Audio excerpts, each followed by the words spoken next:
ඒ නිසා පින්වත්නි මේ බුද්ධ ශාසනේ කාලය අඳුන ගන්න ඕන.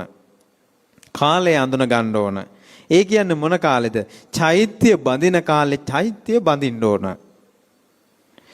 බෝධි හදන කාලේ බෝධි උපස්ථාන කරගන්න ඕන. වඳින පුදන කාලේ වඳින්න පුදන්න පින් කරන්න ඕන. ඒවට ගරහන්න එපා. දැහැන් වඩන කාලේ භාවනා කරන කාලේ ඒ වැඩ ටික කරන්න ඕන. ධර්මශාලා ඉස්සරහට දැන් මේ හැදෙනවා මේ අසුපේ ධර්මශාලාව ආංගික හදන කාලේ ඒකට දරන්න ඕන. තියෙන දේ කාලයට අනුව අපි ඒ දෙයින් එකතු කරගන්න ඕනේ. සුදුසු කාලේ චෛත්‍ය බඳින කාලේ කෙනෙක් කැඳිරි ගගා හිටියොත් එහෙම අනේ මොකවත් නෑ අර පාඩුවේ ඉස්සර වාගේ බණ භාවනා කරගෙන හිටියානම් මේ කරදර මොකවත් නෑ හිතුවොත් අන්න යාට වරදිනවා කාලේ වරදිනවා. ඊළඟට ඒ සුදුසු කාලේදී පුළුවන් දේ ගන්න පින්වත්නි. උතුම් අය පෙන්නලා දෙනකොට මේ කාලේ මේක කරපන් කියලා. ඒකෙන් ගන්න තමන්ගේ ජීවිතයට දෙයක්. උතුම් අය දැන් කාලේ බණ අහන්න තියෙන කාලේ ගන්න දෙයක්.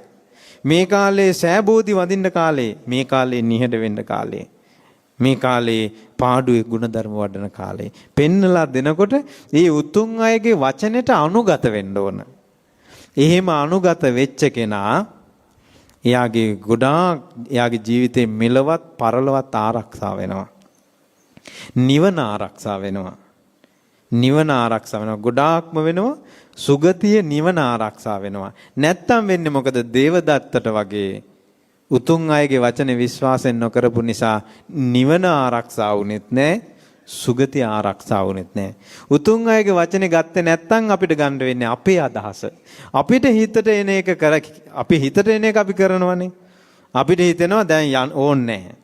එතකොට අපි උතුම් අයගේ වචනේ බැහැර කරලා අපේ අදහස දැම්මේ. අපේ අදහස් උතුම් නැහැ. අපි සංසාරේ රාගෙන්, ද්වේෂෙන්, මෝහෙන් පිච්චි විඳ විඳ ආපු අය. ඒ නිසා අපි ගන්න තීරණ සරාගී සහිතයි. අපි ගන්න තීරණ ද්වේෂය සහිතයි. අපි ගන්න තීරණ මෝහ සහිතයි.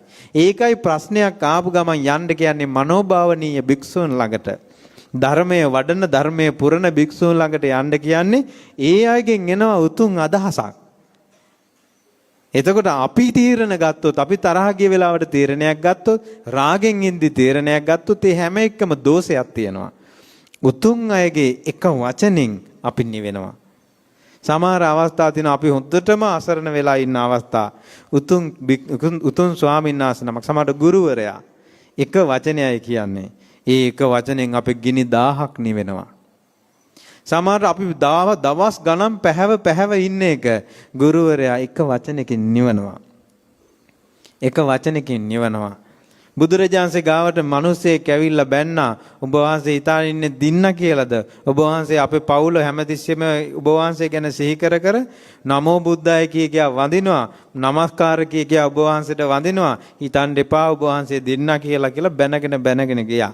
බුදුරජාන්සේ නිහඬව හිටියා. බැනලා ඉවර වෙනකන් බුදුරජාන්සේව දැන් ඉවරද? ඉවරයි. අපි දැන් හිතන්න බ්‍රාහ්මණ ඔයාලා ගෙදරට මිනිස්සෙක් එනවා. කණ්ඩ දෙනවා. ඒ මිනිසයා කන්නේ මට එපා කියනවා. දැන් මොකද කරන්නේ? මං කනවා. එහෙනම් ඔබ බැනපුවා මට එපා. එතකොට කිව්වා අර මිනිසයා ඒ එක වචනෙන් නිවුණා. විශ්වාස කරන්න, ශ්‍රද්ධාව ඇති කරගන්න උතුම් අයගේ එක වචනෙන් අපිව නිවනවා.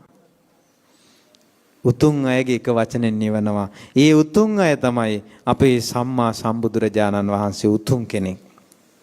ඒ උතුම් කෙනාගේ වචන හැල්ලු කරන්න එපා. බුදුරජාණන්සේ යමක් කිව්වා නම් ඒක එහෙමමයි.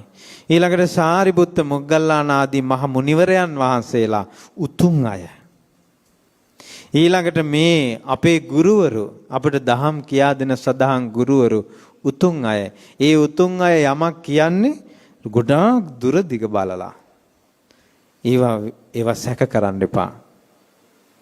සමහර විටන දැන් සමහරට දැන් වයසයි නිසා කියන ඒවා දැන් අසනීපයි. එහෙම නැහැ. ගොඩාක්කල් මෝරපු ප්‍රඥාව තියෙන, ගොඩාක්කල් කුසල් දියුණු කරලා තියෙන, ගොඩාක්කල් ශ්‍රද්ධාව වඩලා තියෙන, ගොඩාක්කල් දහම් විමසා තියෙන, ගොඩාක්කල් ඇසූ පිරූ දහම් ඇති කෙනා යම් වචනයක් කියන්නේ බොහෝ ශිල්ප දත් කෙනා වචනයක් කියන්නේ හේතුවක් ඇතුව.